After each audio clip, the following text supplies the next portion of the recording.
नालंदा जिला में अपराधियों का खुलेआम तांडव। रहुई थाना क्षेत्र के फतेहपुर गांव निवासी सतनाम कुमार पर रहुई बाजार में घात लगाए हमलावरों ने जानलेवा हमला कर दिया। आरोप है कि हमलावरों ने पहले जातिसूचक शब्दों का इस्तेमाल करते हुए गाली गलौज की, फिर लात घूंसे और डंडे से पीटकर घायल कर दिया। हमले के दौरान सतनाम की जेब से 5,000 रुपये भी छीन लिए गए। घायल अवस्था में किसी तरह परिजनों को सूचना दी गई, जिसके बाद पीड़ित ने रहुई थाना में लिखित शिकायत दर्ज कराई है। पीड़ित सतनाम कुमार ने बताया कि इस हमले के पीछे पुरानी रंजिश है।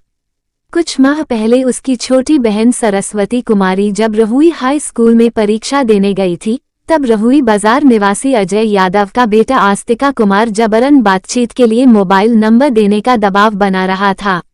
विरोध करने पर उसने बहन पर जानलेवा हमला कर गोली चला दी थी। इस घटना को लेकर सरस्वती कुमारी ने रहुई थाने में प्राथमिकी दर्ज कराई थी, जिसमें पुलिस ने आस्तिका को गिरफ्तार कर जेल भेज दिया था। सतनाम ने आरोप लगाया कि उसी रंजिश को लेकर मंगलवार की जब वह रहुई महादेव स्थान स्थित बाजार में खरीदारी करने गया, तभी पहले से घात लगाया आस्तिका कुमार अपने 3 साथियों के साथ पहुंचा और जातिगत अपशब्द कहते हुए गाली गलौज करने लगा।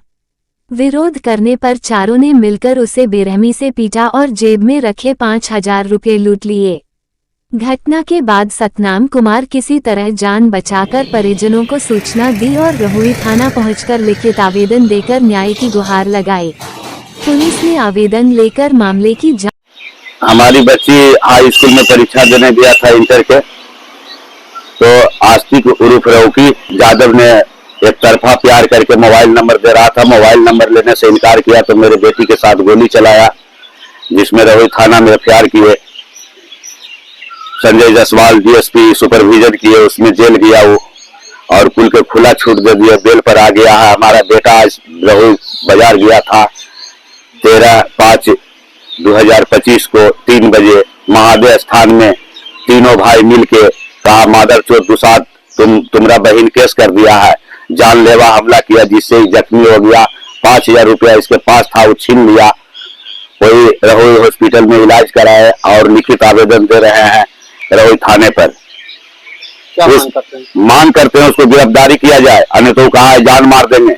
रहुई थाना में मेरा पुतौह भी एफआईआर किए है, उसको भी अभी ऐसी ढैले 183 है 183/24 और मेरा बेटा के भी एफआईआर हुआ है। पुल के पिटवा रहे हैं यहाँ रहुई थाना। ये जुलूम है क्या है? ये रहुई थाना के भी आदमी के जैसे तैसे किया राव की पर 5 केस है। क्या छेड़खानी के है, मारा पीटी के है, ड्रग्स के भी है, दबंग आदमी है। कहाँ के वो रहने वाला? रहुई के रहने वाले हैं। आप लोग कहाँ के रहने? हम फतेहपुर के रहने वाले। हम लोग सुडुल जाते हैं, बाजार आना जाना होता है, बाजार आने जाने में तंग करता है। सच्चाई करें, तत्काल जांच करें, हमें तो फिर हम लोग को कुछ हो जाएगा तो हम लोग तो दूसरे के जिम्मेवार देंगे, क्योंकि हम लोग थाने पर एक तो 83 भी केस किए, उसमें भी कुछ नहीं हुआ है और इसमें भी बेटा के हमको मार के बर्बाद कर दिया है। छोटी बहन सरस्वती कुमारी पर परीक्षा देने गया था हाई स्कूल 26/12/2024 को। कहाँ परीक्षा? High school, middle school, high school में, रहुई हाई स्कूल में।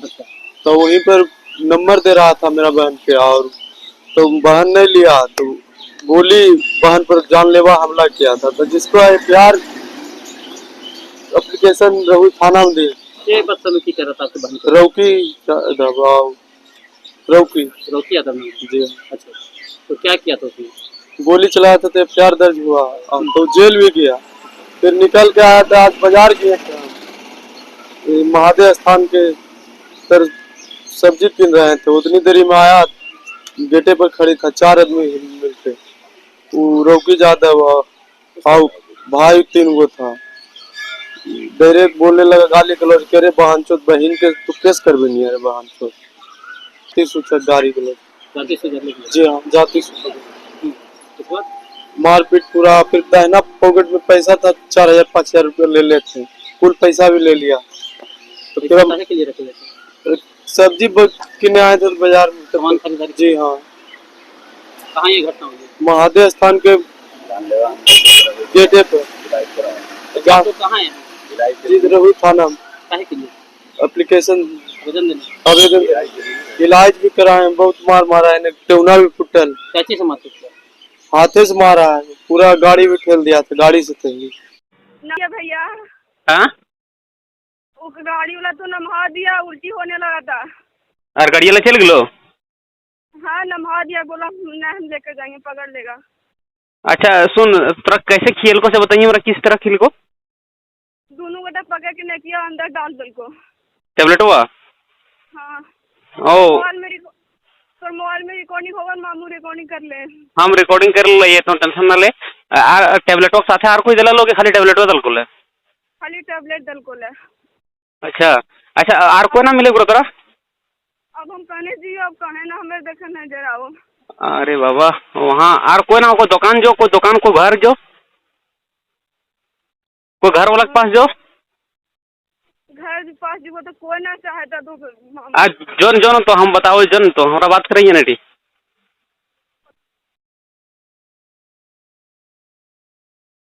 कोई फंसा दे तो।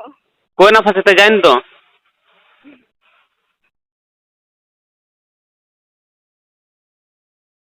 और घबरो ना, तो कुछ ना, तो वही नहीं वो कोई भी छोट मोट हॉस्पिटल जो, चाहे कोई मेडिकल जो ना, कोई दवाई दुकान चल जो।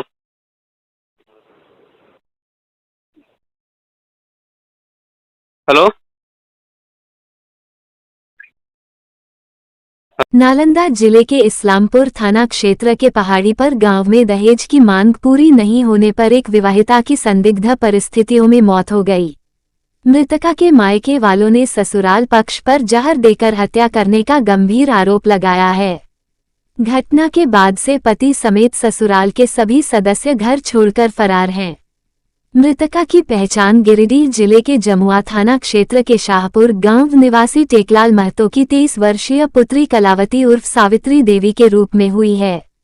2018 में उसकी शादी इस्लामपुर के पहाड़ी पर गांव निवासी पिंटू सिंह से हुई थी। शादी के बाद कुछ समय तक सब कुछ सामान्य रहा, लेकिन धीरे धीरे दहेज को लेकर कलावती पर मानसिक और शारीरिक अत्याचार शुरू हो गया। मामा बचा लीजिए, जहर खिला दिया है, मौत से पहले आखिरी कॉल। मृतका के मामा संजय कुमार वर्मा ने बताया कि कलावती ने खुद उन्हें फोन कर बताया था कि उसकी सास और नंद ने जबरन उसे जहर की गोली खिला दी है। वो किसी तरह घर से भागकर बाहर निकली और मदद की गुहार लगाई, लेकिन किसी ने हाथ नहीं बढ़ाया। मामा ने फोन के माध्यम से आनन फानन में ऑटो की व्यवस्था कर उसे नजदीकी क्लिनिक पहुंचवाया, लेकिन हालत बिगड़ने पर वहां से सिलाव सामुदायिक स्वास्थ्य केंद्र राफा कर दिया गया। इलाज के दौरान डॉक्टरों ने उसे मृत घोषित कर दिया। 6 साल से सह रही थी पीड़ा, कोई सुनने वाला नहीं था। मामा ने कहा कि शादी के 1 साल बाद से ही कलावती को दहेज के लिए प्रताड़ित किया जा रहा था। अक्सर सास और नंद उसे पीटती थी और पति चुपचाप तमाशा देखता था। मामा ने कहा कि इस पूरे मामले की ऑडियो रिकॉर्डिंग भी उनके पास है, जिसमें कलावती ने अपने ऊपर हुए जुल्म की पूरी कहानी बताई है। परिजन बोले, हम गरीब हैं, इंसाफ चाहिए। मृतका के मामा ने जिला प्रशासन और सरकार से न्याय की गुहार लगाई है। उन्होंने कहा कि हम गिरिडीह जैसे सुदूर इलाके से हैं, इसलिए उम्मीद करते हैं कि नालंदा पुलिस निष्पक्ष जांच कर दोषियों को सजा दिलाएगी। पुलिस बोली, पोस्टमार्टम रिपोर्ट के बाद होगी कार्रवाई। इस संबंध में थाना अध्यक्ष अनिल पांडे ने बताया कि पुलिस को सूचना मिलते ही टीम को मौके पर भेजा गया। शव को कब्जे में लेकर पोस्टमार्टम के लिए बिहार शरीफ सदर अस्पताल भेजा गया है। अभी तक परिजनों की ओर से लिखित आवेदन नहीं मिला है। आवेदन मिलते ही जांच शुरू। और हम गिरिडीह जिला के रहने वाले हैं, झारखंड से। मेरी ये भगनी हुई और इसका शादी जो है सो बिहार का ये पहाड़ी तर गांव पड़ता है, वहाँ पे इसका शादी हुआ था। किस जगह? और क्या पे बोले? गांव पड़ता है यहाँ पे, इसका पहाड़ी तर बोलते हैं एग्जैक्ट तो हमको भी। और थाना इस्लामपुर पड़ता है और वहीं इसका शादी हुआ था। गांव जानकारी नहीं है कहाँ है? क्या बोले? गाँव पहाड़ी तर बोलते हैं। पहाड़ी तर बोलते ही है। हाँ अच्छा। और इसका शादी 2018 में हुआ था। दहेज इधर शादी इसीलिए हुआ था, इतना दूर, इतना डिस्टेंस में, ताकि दहेज कम लगे, और दहेज कम की वजह से इतना दूर देना पड़ा था। और बाद में फिर दहेज का ही आरोप के कारण आज ये हालत हो गया है। और बॉडी दिया। रीजन कुछ लेके कुछ बहाना होता ही गया। घर में ज़्यादातर इसका प्रताड़ना इसकी जो ननद है वो कर रही थी, और इसकी सास जो है वो सबसे ज़्यादा यही दोनों परेशान किया है। सबसे ज़्यादा नाम वही दोनों का था। और क्या मांग था इन लोग का? मांग तो एग्जैक्ट क्या था वो पता ही नहीं, लेकिन थोड़ा बहुत यही पता चलता था कि दहेज का मांग है। बाकी और क्या था उसके मन में वो कभी खुल के बोलती नहीं थी, केवल परेशान करती थी। कभी खाने नहीं देती थी, कभी मारती थी दोनों मिलके, कभी दोनों पकड़ के मारी, फिर झगड़ा पता चलता पति था। क्या करता था? पति ऐसे खेती करता है, अपना खेती वगैरह करता है, घर में ही रहता तो है। बीच बचाव नहीं करता था? वो कभी रिस्पॉन्स ये कभी माँ के हाँ वो माँ के कहने पर सारा इशारे पे चलता है और कोई एक्शन नहीं लेता है। वो सारा उसको मामला पता होने के बाद भी कोई एक्शन नहीं लेता है वो। आज क्या घटना हुई? आज क्या घटना हुई पता नहीं। हम जैसे ये सुबह हमको अचानक से कॉल की कि सो ऐसा है और हमको जहर खिला दिया गया है, और ये सब जो भी बोली है वो सारा हमारे पास रिकॉर्डिंग है। तो अचानक सबसे पहले हम ही को कॉल की। कौन जहर खिला दिया था? जहर जो है सो वो आरएफ लगाई है उसकी ननद और इसकी सास, दोनों मिल के इसको जहर खिलाई। और जब जहर ये जिसका पेट के अंदर जब चल गया तो ये भागे भागे रोड पे आई ताकि इसको कोई मदद करे, लेकिन कोई मदद नहीं किया। सबसे पहले ये हमको कॉल की, क्योंकि हम ये सब फील्ड से हैं तो इसको लगा कि मामा जी को कॉल करेंगे तो थोड़ा हेल्प मिलेगा। कौन फील्ड से हैं? हम हेल्थ मतलब ये हम शादी फार्मेसी में ही हैं। अच्छा। तो सबसे पहले इसीलिए मेरे पास कॉल, लेकिन हम कॉल से जितना हो पाया उतना किए। कोई मदद करने के तैयार नहीं हो रहा था। कोई ऑटो वाला एक रुकवाए तो वो बैठा लिया, लेकिन कुछ ही दूर में उतार दिया। फिर दूसरा ऑटो वाला मिला, वो बेचारा जो है सो पहुंचाया किसी तरह हॉस्पिटल, एक प्राइवेट हॉस्पिटल को ले गया, और वहाँ पे करीबन वो 5,000 चार्ज भी किया। लेकिन उसके बाद जो है सो वहाँ से रेफ़र करके सामुदायिक स्वास्थ्य केंद्र ले गया, और बॉडी जो है सो डेथ कर गया। एग्जैक्ट हमको भी मालूम नहीं है कौन सा हॉस्पिटल में डेथ हुआ। निजी क्लिनिक कहाँ गया था? निजी कौन सा अस्पताल था, एक रिकॉर्डिंग होगा ड्राइवर का, वो हम आपको सुना सकते हैं। लेकिन हमको ये श्याम इमरजेंसी नहीं, कोई इसी तरह श्री राम इमरजेंसी है, श्री राम इमरजेंसी वहीं पे। अच्छा, मतलब फिर मृत्यु होगी? हाँ, डॉक्टर मृत घोषित किया? हाँ, मृत घोषित कर दिए। बॉडी आपके सामने है। क्या मांगे आप लोग का? यही है कि जो भी इसका प्रॉब्लम, मतलब ये जो जहर खिलाई है वो सारा प्रूफ है मेरे पास रिकॉर्डिंग के साथ। इसका सही एकदम न्याय होना चाहिए, और ये बहुत गलत हुआ, जो भी हुआ है ये बहुत ही गलत हुआ है। इसको शुरू से बहुत प्रताड़ना हुआ है इसका। कौन थी आपके? ये मेरी भगनी लगती है। क्या नाम था उनका? इनका नाम कलावती है। सविता, इसका शादी के बाद सविता कर दिया गया है, लेकिन पहले कलावती था। आपका नाम? मेरा नाम संजय कुमार वर्मा हुआ।